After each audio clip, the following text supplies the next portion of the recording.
Hi everyone, viewer at the Chatty Curator channel, and welcome to a special standalone series where me and my friend Lucas are having in-depth discussions about how Australian small, medium-sized enterprises can succeed with being innovative and proactive in the 20s.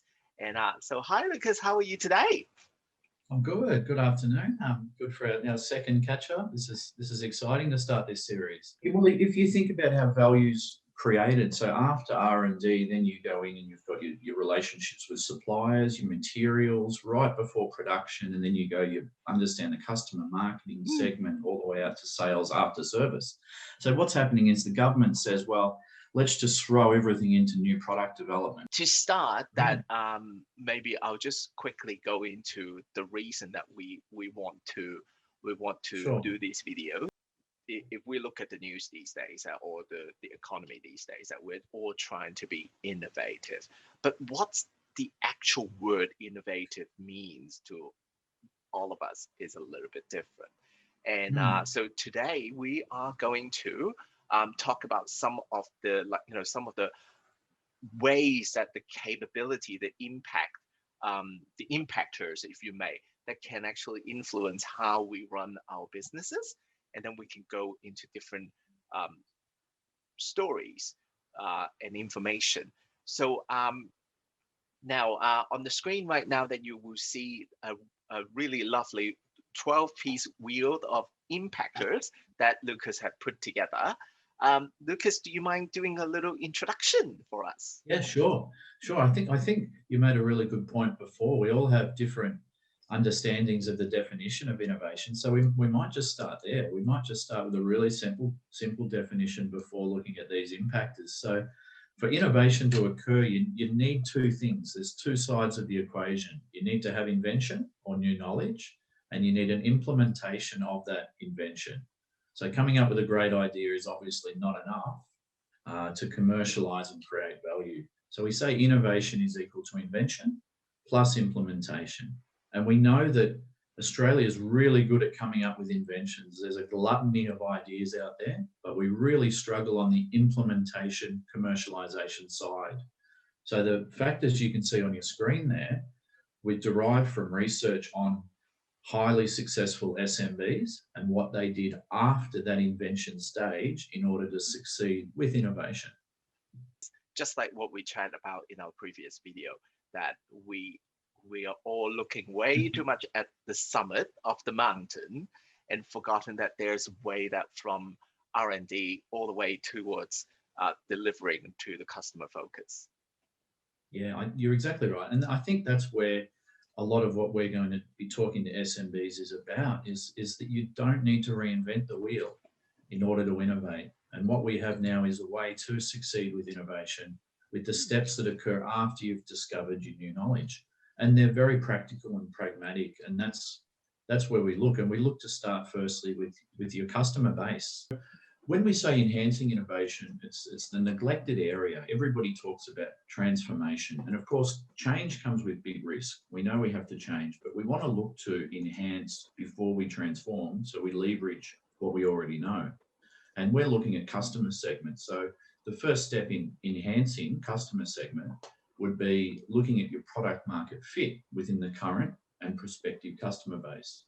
After that, you'd be looking to further entrench, retain, and grow through those relationships you've already got. Alternatively, if we want to transform, we will be assessing the potential of new markets, looking to put our market footprint branching out into a new market. So there we look to identify, assess, evaluate, and select the markets that we want to pursue. Well, one of the things I would love to talk about in this episode is what customer segment is. No, look, I mean, if we do a very quick Google, it's easy to find, and there's so many different definitions. But I think for this conversation, let's focus on this is a way that we can see how well defined the market is, and then just focusing on the establishing the customer base and managed by your organization and how you respond to customer need.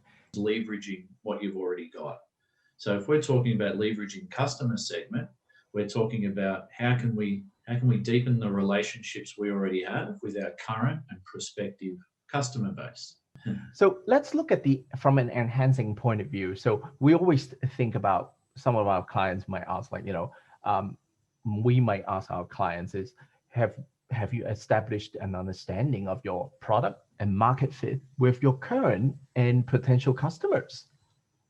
Yeah, good point. So people talk a lot about product market fit, and they talk about it as if it's something magical where you find this fit and then the revenue flows in and it's recurring. But that's very theoretical. Really, the product market fit is having a group of satisfied customers that you can draw testimonials from, or they're referenceable within your current customer base that you can repeatedly earn from them.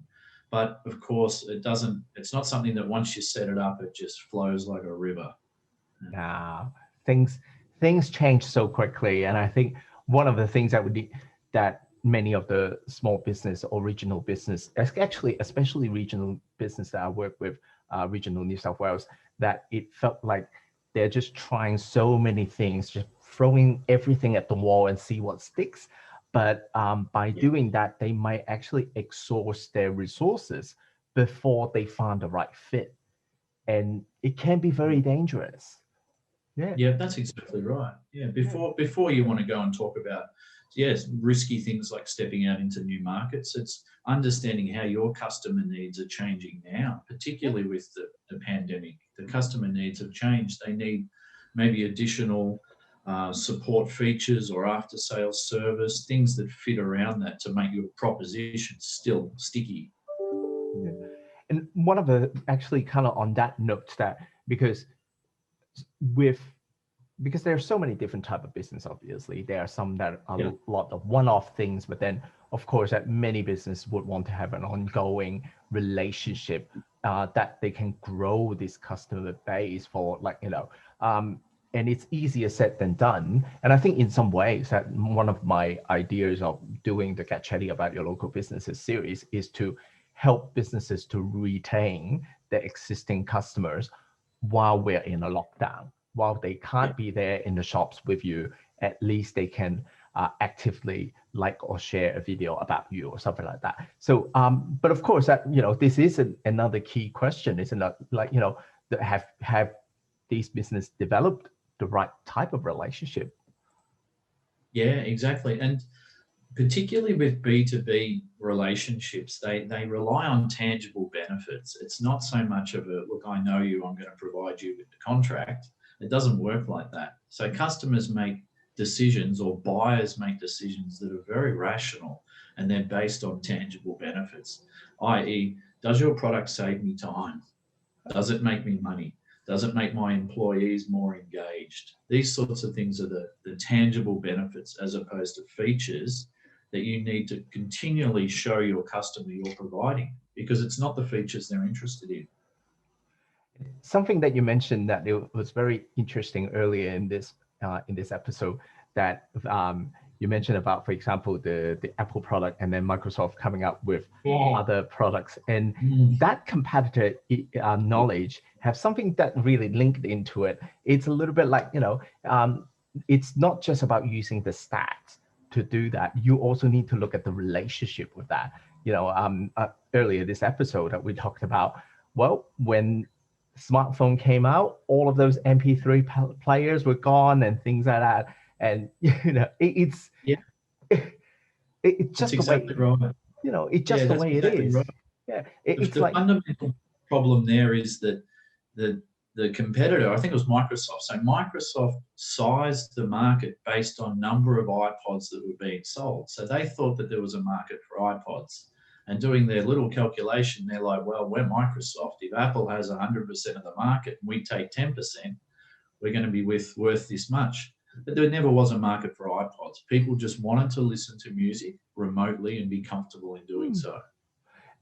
One of the key things that I think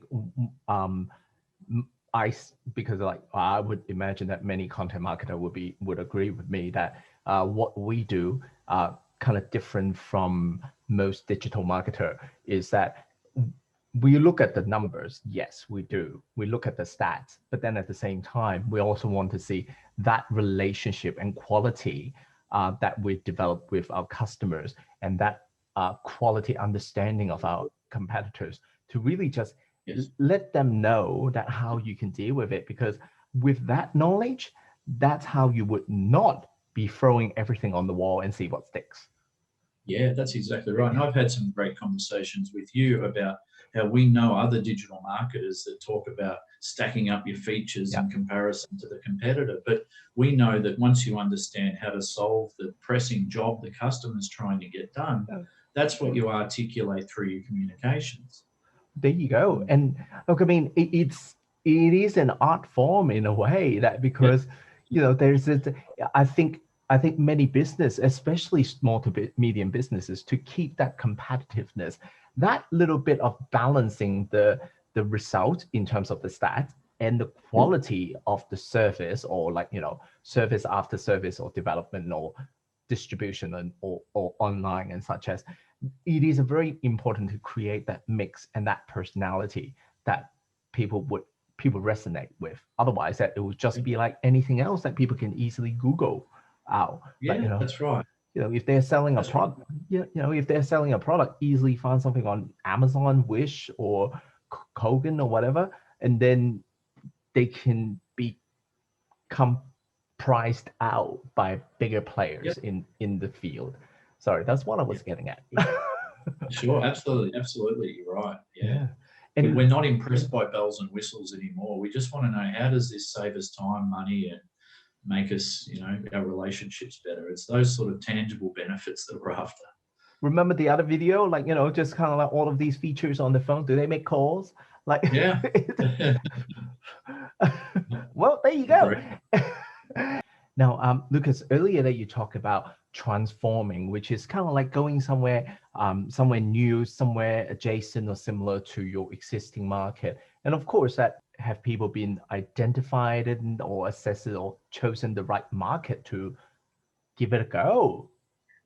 Yep, sure. So of course we got to look to get our product market fit and deepen the relationships, but then we also need to look to new markets, and we need to assess the potential of new markets.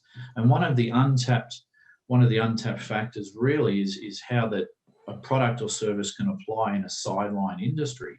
Now, if you look at the growth centers that are set up to support these important sectors, they operate individually in silos. So you've got food and agribusiness, you've got advanced manufacturing, and you've got medtech. The problem is some of these small, medium businesses, they've got products that apply across industries, because industries really, the concept of whether industries actually exist or not is kind of irrelevant. It's really the group of buyers, whose problem you're going to solve and where does your product have an application. So assessing the potential of new markets is a really exciting opportunity. And for example, one company I worked with was making recyclable building panels for houses. And then they realized, well, these panels apply to roadside barriers. So taking that material or whatever the product is, breaking it up and realizing, how does it apply into a different market? And that's where you have great success.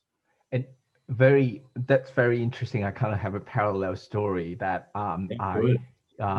back in New South Wales again, because that's where most of my life had been. So I was working with this golf course that it's quite fantastic. And of course that they want to maintain that location, and in the same location that they also setting up a place for a day spa, like, you know, massage, facial, and things like that. So in a way that the intention is a little bit like, you know, maybe a couple being there, one is playing golf, the other one's having a facial or something like that, which is a great idea. Absolutely. And what was really interesting and fun for me to help them out is that, because I actually, that's the fun part, is that I was saying to them, you don't actually need to have a brand new separate marketing campaign to really identify that. On the space of, say, Facebook or Instagram ad, that interest search, and also the existing, like what happened is, for example, on Facebook ad, that there's something called look-alike audience. So what happened is, if you have the people in the region that usually would go for the golf, then based on their location, there's a similar audience that they might be able to find. So what I advise to them is a little bit, well, let's try that market first before you do a brand new campaign to attract the different audience that look after this side of things. So I think once again, it's a little bit like, develop based on what you got. And even though it sounds like very far away, but then, if you start with what you got, that's actually a lot easier to promote. And of course, for the new market. Yeah, exactly. And that's the way it usually happens. Usually the company gains what's called a foothold. Again, we make the analogy of the footprint. So you gain a foothold in a market, and then that market that you've got gives you recommendations or ideas in order to grow into an adjacent market. And that's the way companies scale up market. Often they start in the less profitable market segment before they refine their product and their offering, and then they can enter into the more profitable market segment and fight against the big boys, the big players. Well, yeah, it's interesting that you mentioned that, because when we always need to look into how we evaluate a new market, like what is effective approach of a new market. I mean, you touched on that a little bit already, because there will be established players, there will be people already occupying that space, so you're entering there fresh, and That's right. So is the market growing? Because you want to look at how attractive it is in terms of margins. What are the sort of margins you can make on your offering? Is it growing? How consolidated or fragmented is it? Meaning, are there just a few big players that own all of the market, or is it like coffee shops where we're all little players that make up the market? So those sort of things give you an idea of how attractive the market is to enter. And the idea of maybe there's different ways that one can help their customers to get things done better or cheaper. Yes, absolutely. That quality or money, quality and money fit. And I mean, that's how you develop the edge. That's right. And people overcomplicate it. Simply, does your offering help the customer get the job done better or cheaper or both? And that's it. That's strategy. That would be great if it is both. And I think one of the interesting things that I would say to many of the small business or business ran by solo people is that sometimes you don't need a really fancy thing to do a market research. You can always start with, like, for example, finding out what the keywords are, what the search terms are, because everyone going on their phone and just type in like cafe and say the example, like, coffee near me, something like that. These kind of wording and how we can differentiate that search term and find out. And many of those things are existing. They are platform that are existing, like, Google Trend, or if you have other platform like SME Rush or something like that. SEM Rush. Sorry, I've been talking SME with you then, but that name is actually SEM Rush. Jeez. Okay, good one. Now we know what it is. There you go. And I think I want to share a really interesting story, because ultimately, we don't know what we don't know. And sometimes it's the best practice to see which approach might be better for you. It can be enhancing or transforming, or a combination. It really depending on, work what you got, or find something similar and how you can make it work for you. Yeah, Lucas, to close out this episode, I want to talk about SaaS, SaaS. Now, of course, it's a fancy term, but let's explain what they are to our audience, shall we? Yeah, sure. So software as a service, either as a provider or mainly as a provider. So we're talking about all of the easy technologies that we can subscribe to. And for consultants like you and I now, we're really enabling a better quality of service through SaaS products that we use, and then we show the benefits to our customers. So, for example, Newledge is a SaaS-based product, and it's a SaaS-based product in the idea that it brings the cost down for the consumer. We don't have the overheads. We can deliver it remotely. We can share files. We can perform the assessments, all the training inside one portal.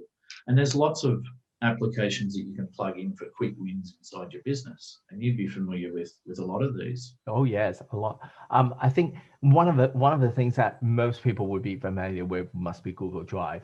Like, Sure. things that we share, file sharing with other people. That's actually one of the SaaS. And then there are for me that I always enjoy just kind of like looking at different kind of graphic trends on Canva. And the thing is, many of these applications, they are available online. All you need is a browser, and some of them that they might have a premium level that you pay a monthly fee.